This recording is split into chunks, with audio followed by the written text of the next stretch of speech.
नैबे नोंथांनि न'खराव फैनाय जाहोनानो जाहैबाय नोंथांनि बे 2020 मायथाइनि जितु HLC आनजाद बे आनजादाव नोंथांखौ सेथि मासियाव उथ्रिनो हादों होननानै जों खोनानो मोन्दों।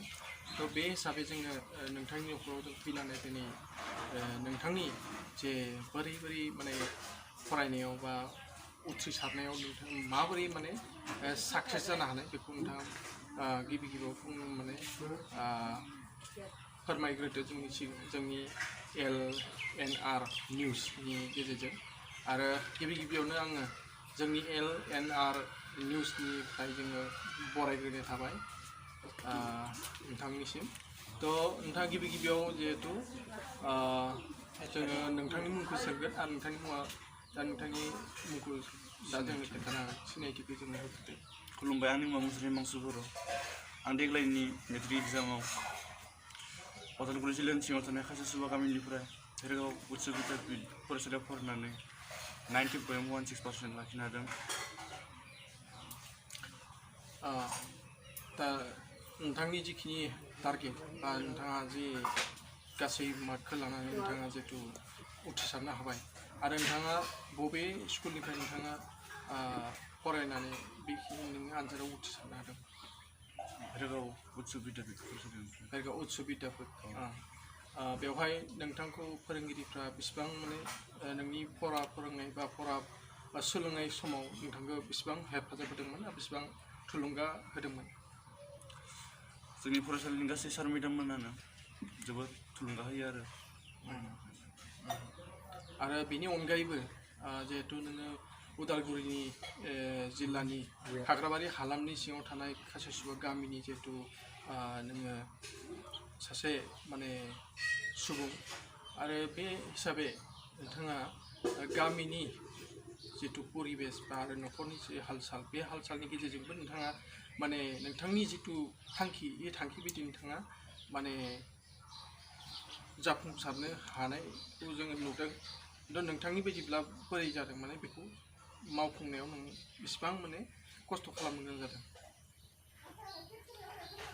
फरायनाय समाव नोंथाङा बेसेबां माने सम जिहेतु गामिनि परिबेसफ्रा माने बारहावा बेफोरो नोंथांनि फरायबाय थानायाव माबाफोर हेंथा होदोंमोन नामा?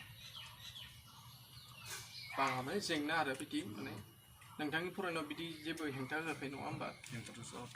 जाथ'वाखै आरो न'खरनिफ्राय जेबो बिदि उसुबिदा जायाखैमोन नोंथांनि फरायनाय समाव? उसुबिदालाय मानिबा आंखाल जायोमोन सम थेवब्लाबो आइ आफाया खस्थ' खालामनाबो होयोमोन आरो आंखाल खिनिखौ। थ' बेखिनिया माने नोंनि जिहेतु आइ आफा जथेस्थ' माने नोंनि फरायनाय समाव माने नोंनि रांखावरि नांनाय बे नांनायखौ नोंथांनो सुफुंनानै होदोंमोन नङा होमबा?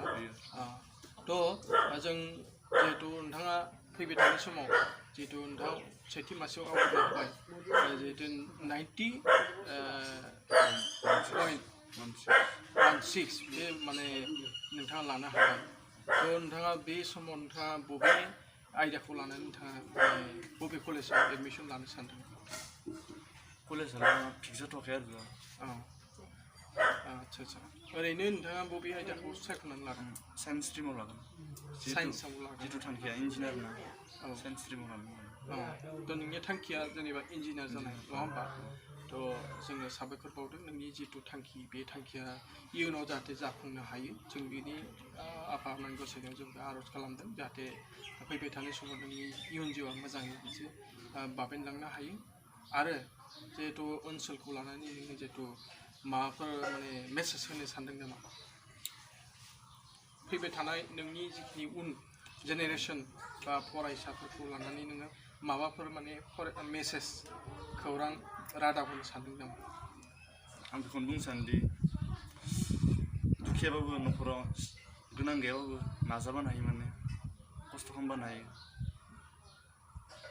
थ' नोंथाङा बेखिनि फरायनायाव बेखिनि साक्सेस जानायाव जाफुंसार जानायाव नोंथाङा बेसेबां घन्टा फरायदोंमोन? आं सानसेयाव 7-8 आवार्ससो फरायदोंमोन आरो 7-8 माने 7-8 घन्टाखौ नोंथाङा फरायनायाव बाहायदोंमोन आरो समखौ नङा होमबा? थ' बेनि थाखायनो नोंथाङा दिनैनि थारिखआव माने जाफुंसारनो हादों।